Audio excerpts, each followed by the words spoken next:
Bonjour à tous, bienvenue sur Motion System.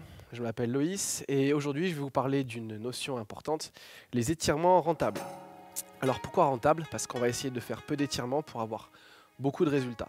Aujourd'hui on a beaucoup de sophistication dans les étirements avec des explications simplistes. Aujourd'hui on va essayer de faire l'inverse, c'est-à-dire d'aller un petit peu plus loin dans la compréhension et les explications pour essayer de faire très bien du très simple.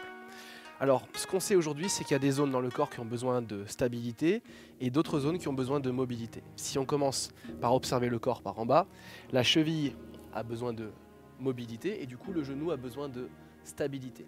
À l'étage du dessus, la hanche a besoin de mobilité et la zone de la colonne lombaire a besoin de stabilité. D'ailleurs, on a souvent des dysfonctions au niveau L4, L5 parce que ça bouge trop.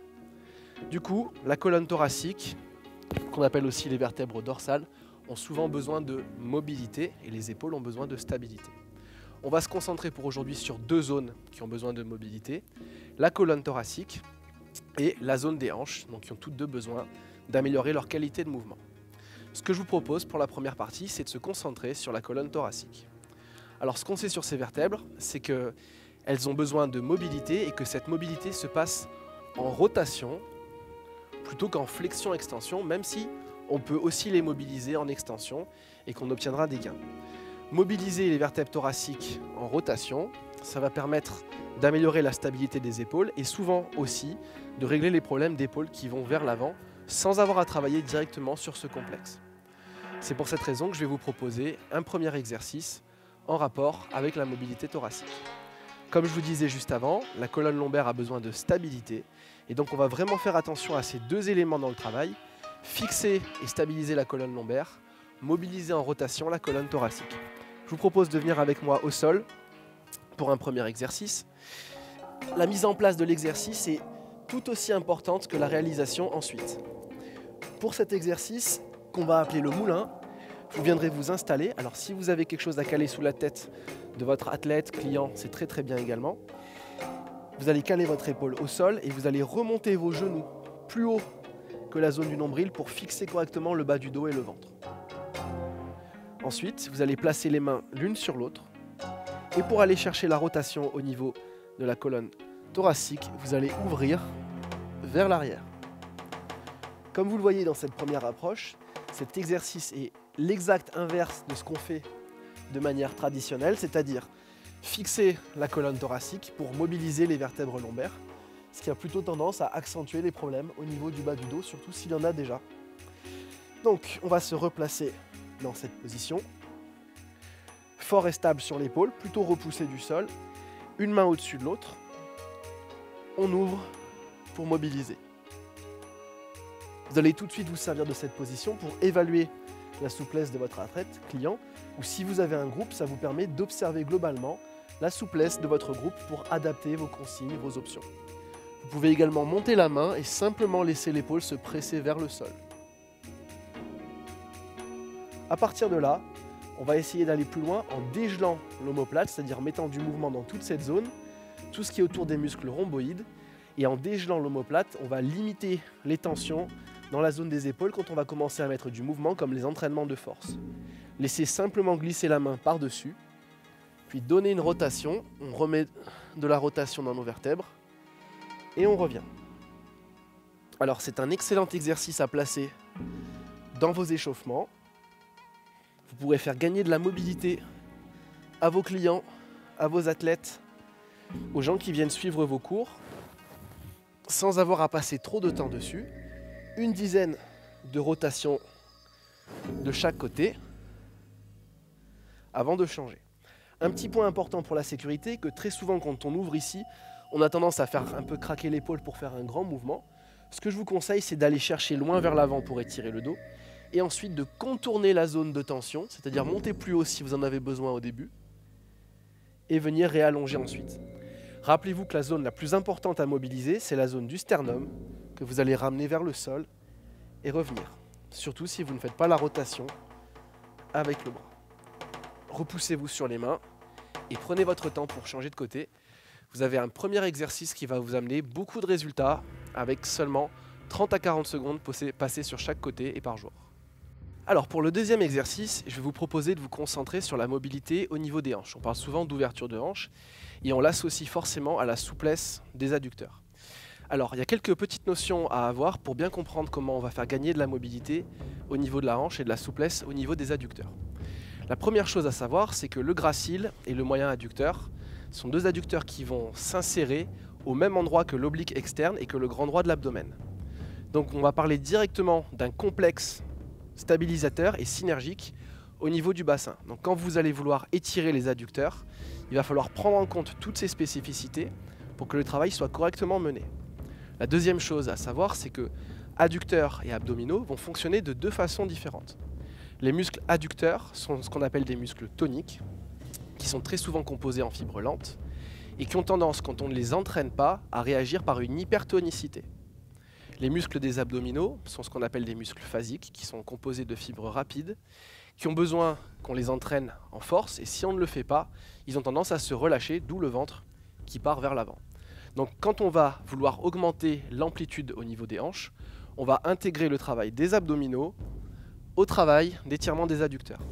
C'est pour ça que je vais vous proposer la pose de la grenouille comme étirement, qui en nous plaçant dans la situation de gainage, va nous permettre de mettre en lien les deux.